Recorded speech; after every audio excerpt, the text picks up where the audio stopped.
Welcome back. It is Monday, and as we do each Monday and Friday, we work on being better parents. It's our Kids Under Construction conversation with Donna Tatro. She joins us from LA via Zoom, and today we are talking adulting with New York Times bestselling author Julie Lythcott Haims. Julie's been a dean at Stanford. She's an educator, but more importantly, she's a mom of 2 young adults. And you got a brand new book out, How to Be an Adult. Your turn, How to Be an Adult. So let's start off with that. Why did you write this book, and who is it for? Thanks for having me on, Emily. This book is for young adults struggling with #adulting. Too many millennials and older Gen Zs now are saying, I don't want to adult. I don't know how to adult. Adulting is scary. And I think in a lot of ways they're right because of how we've raised them. And so this book aims to be a guide, a compassionate guide, a very frank guide that says, yeah, this is what adulting looks like. And this is what adulting feels like. Adulting is fundamentally a state of mind.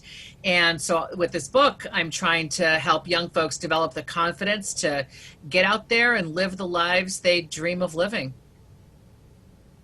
You know, Julie, we just talked on the podcast, such a great discussion.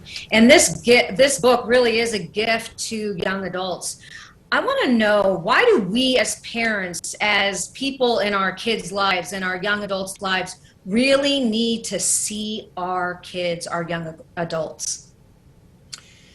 I think if we're not really seeing them, when we use that language, we mean to see a person as they are.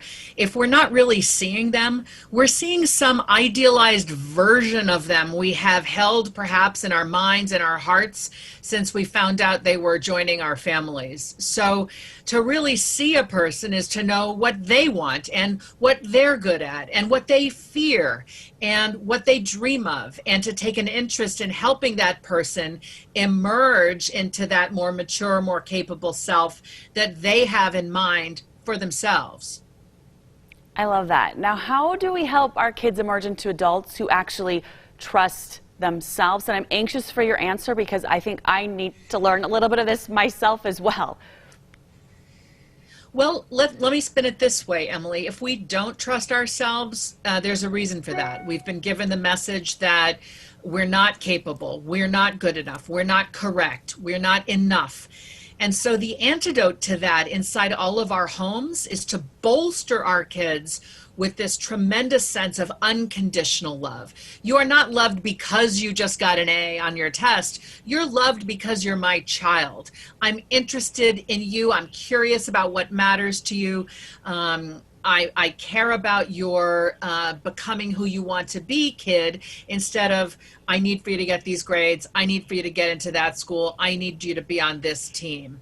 That's, that if we raise them in a home environment where they are loved simply because they exist, not loved because they were perfect at something, they're more likely to emerge out into the world being somebody who is capable of loving themselves. And Julie, moving that a little bit further, how do we help young adults own their situation, as you say in the book, in your turn? In your turn, I really make the point that so many young adults these days have a diagnosis or a situation for which there is no diagnosis, a different way of learning, a mental health challenge, maybe a disease, a disability. And I am honoring that truth in this book by saying to all readers, look, we're all dealing with a situation of some sort, and to know what your body needs, what your mind needs, what you're contending with, looking after that situation, whether it's something you take medication for, or you need therapy for, or you need to go to the doctor regularly for, or you just need some downtime around. Taking care of that self is really job number one. It's that classic thing they say in the airlines, put your own oxygen mask on first before helping others. If our young adults are going to make it out there in the world, be successful in the workplace, maybe raise a family of their own, maybe be active in their community, first and foremost, they got to know who they are, what they deal with in their mind and body, and really have a vested interest in continually examining and looking after that self. Oh, I love this. So much good stuff. Okay, so we're going to continue this conversation on Friday, but we do need to let everyone know, if you want to hear that podcast that Donna was referencing there in the beginning, you can find that on our website, abc4.com.